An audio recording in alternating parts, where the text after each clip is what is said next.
Like, I hope it matches The Dark Knight. If it's there, that level, I'm gonna walk out happy.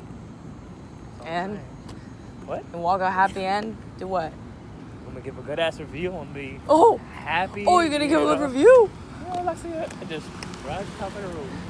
You want a snack or anything? I am a snack. Just kidding. This is my most anticipated movie. I cannot wait for this. I love the Joker. He's my favorite villain. Batman's my favorite hero.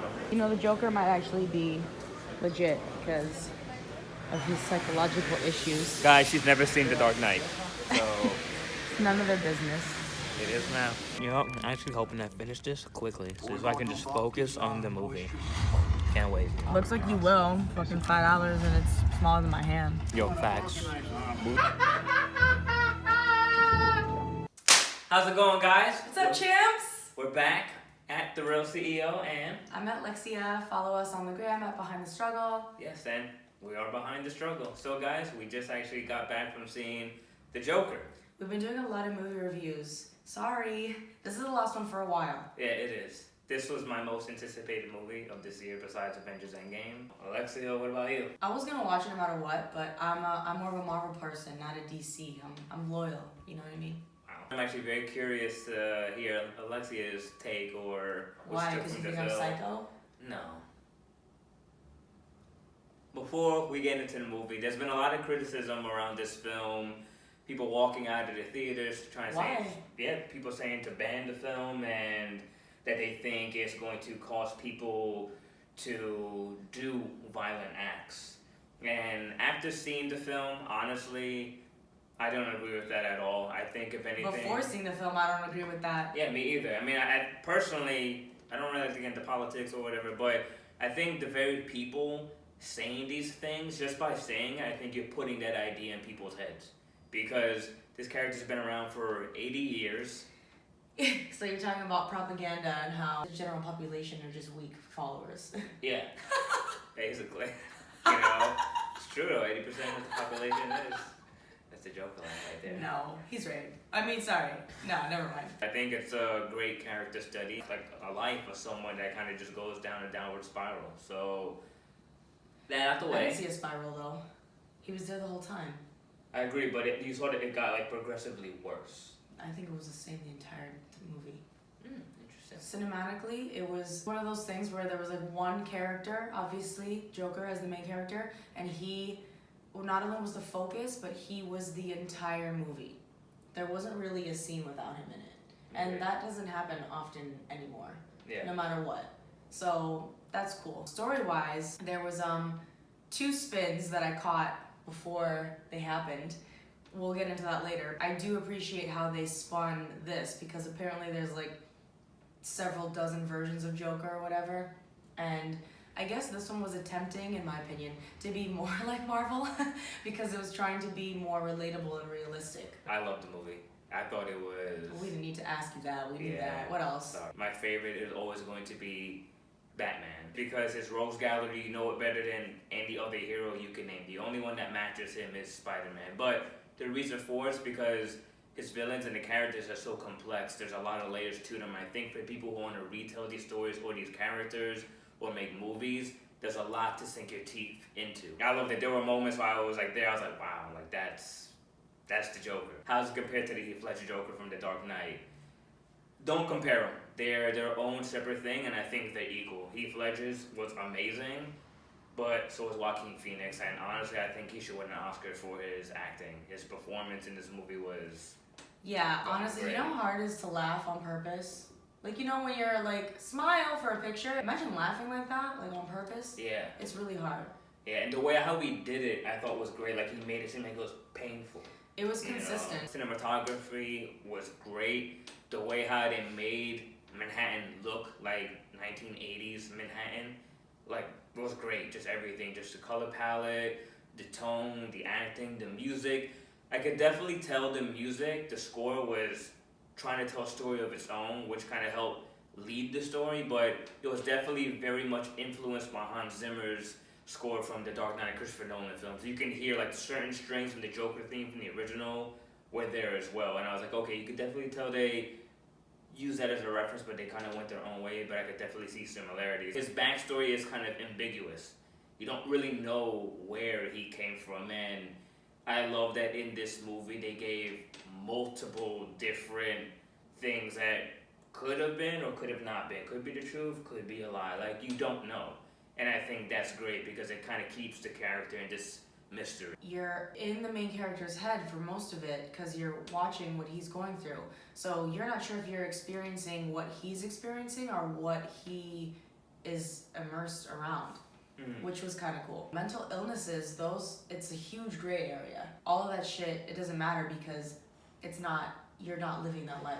I think they did a good job of playing both sides. Like, this is what it looks like to him, and this is what it looks like if we were watching him. What was real and what wasn't? Like, what was in his head and what was the actual reality of things? You said something in the theater in regards to the love interest. In certain situations, like mental illness or not, some memories or like thoughts can feel so real that you honestly don't even know. I've had dreams before where I woke up and I was like, did that happen? Joker's a bad guy and he kills people, so he felt no remorse for his actions.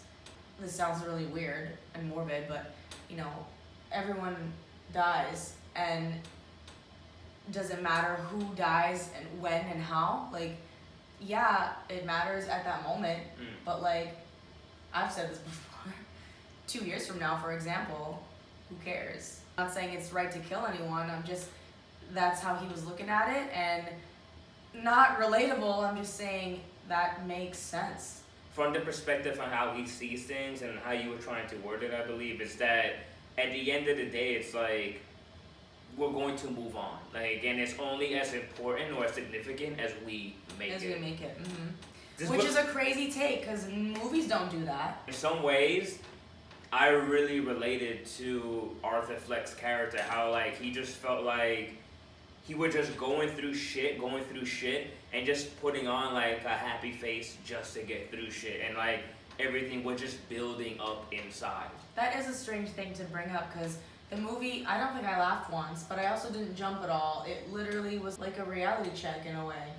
I mean, there were parts where I laughed, but like, this was the weird part. This is gonna make me sound crazy, but because there were parts of me that related with the character, when these moments of violence happened in the film, I felt like for him it was a sense of like release, like a relief. And I laughed as like almost like, it's funny because you're letting go of all this pain that you're holding on inside, and sometimes it just comes out as a laugh. As a murder? That's a serial killer. Because I wanted... Serial killer vibes. Because I want to disassociate the murders from the feeling that he had to. Because as the movie progresses, you see that he gains his confidence. Like, he comes into who he is. Was that real or in his mind? We're going to get into some spoilers, so if you haven't seen the movie yet, you know, stop it here. But after this point, we're going to kind of get more in depth with certain things. I think that was the reality of it. I think because he seemed so unsure. Yeah, but it could also be like he wanted to be a famous comedian. He was getting attention. I don't think it was confidence, it was attention. No, it wasn't attention. I think it was confidence, because I think from that one act that he did on the subway when he killed those 3 guys that worked for Thomas Wayne, he didn't realize the ripple effect that it was going to have. And as he was saying to the therapist, that like his whole life it felt like he didn't exist. But directly after that, things happened, and then we found out later that all of that was in his head. True. Okay, thanks. You're right. I forgot about that part. Okay, well anyway, plot twist, Joker's mom was insane. Yeah.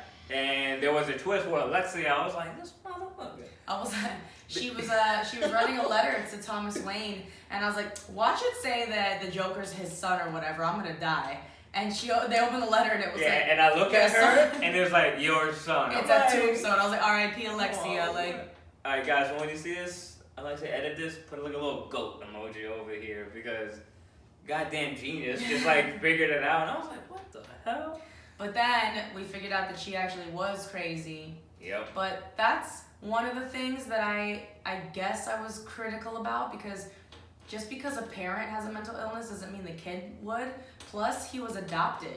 So yeah, he was like abused physically and mentally, but for him to be that severe, I think the twist was you have to ask now, if he's crazy or everyone else is. At the end, she was like, do you want to tell me the joke since you're laughing so hard? And he was like, you wouldn't get it.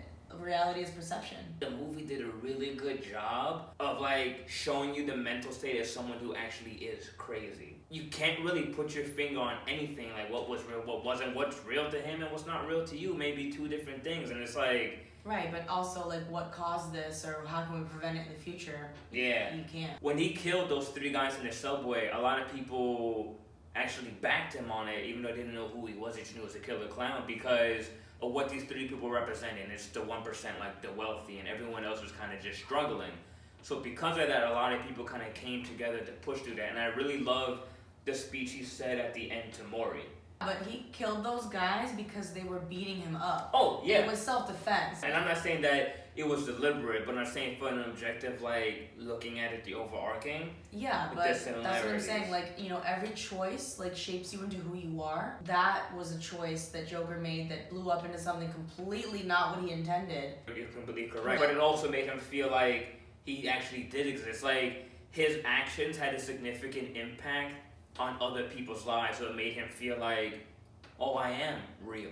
Like, my life does matter. I can make a change, whether it's good or fucked up and bad. But he did. Interesting, because that is really relatable, whether you have a mental illness or not, you know? Yeah. Especially this generation. Internet's got everyone feeling all lonely and shit. Right? Like, I don't know why it's funny.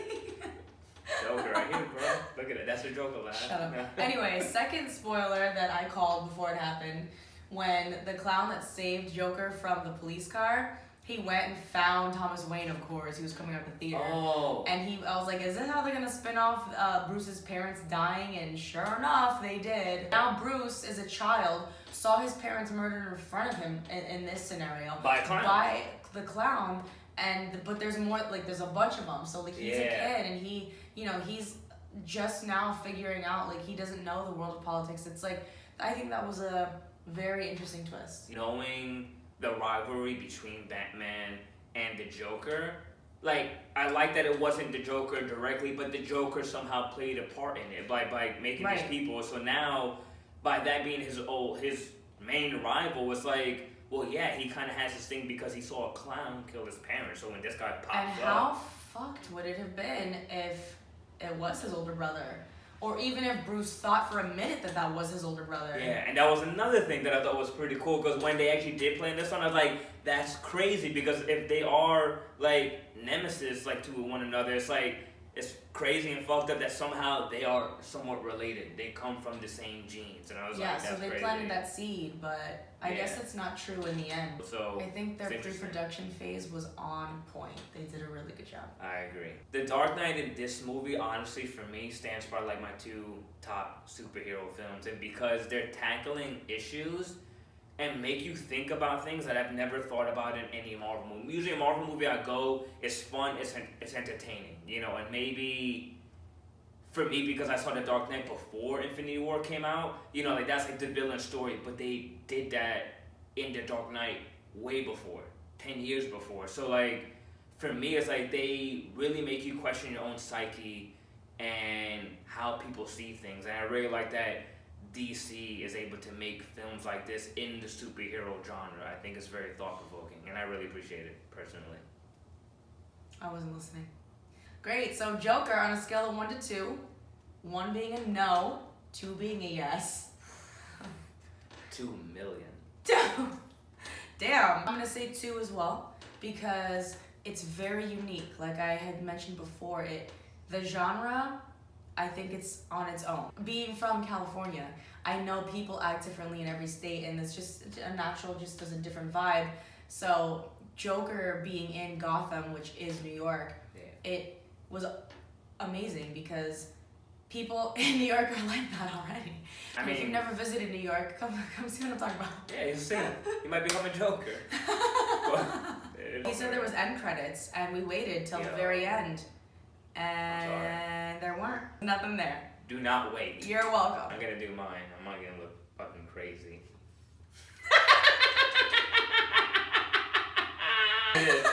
There it is. Whatever. Okay, chimps. Let us know what you think. Let us know what you think about what we think, please. Yeah, what your theories are of the movie below in the comments section. Make sure you subscribe, hit the notifications button. Follow us on the gram. Yeah, and guys, trust me, we're gonna revamp. Everything's being revamped. This is the last movie review for a while. We're gonna get back to the regular stuff. Just bear with us. You know, We're it gonna takes be time. funner to watch, I promise. I mean, we're already fun, but we're gonna be even more fun. All right, guys. Yeah. All right, bye, chimps. All right, guys. Peace. Apes. It's literally not beating regularly. Fuck you. I'm dead ass. Ow. Unless he just sort of joking and she's fucking. It's not related. It's not the same. I might have to carry up these stairs, bro.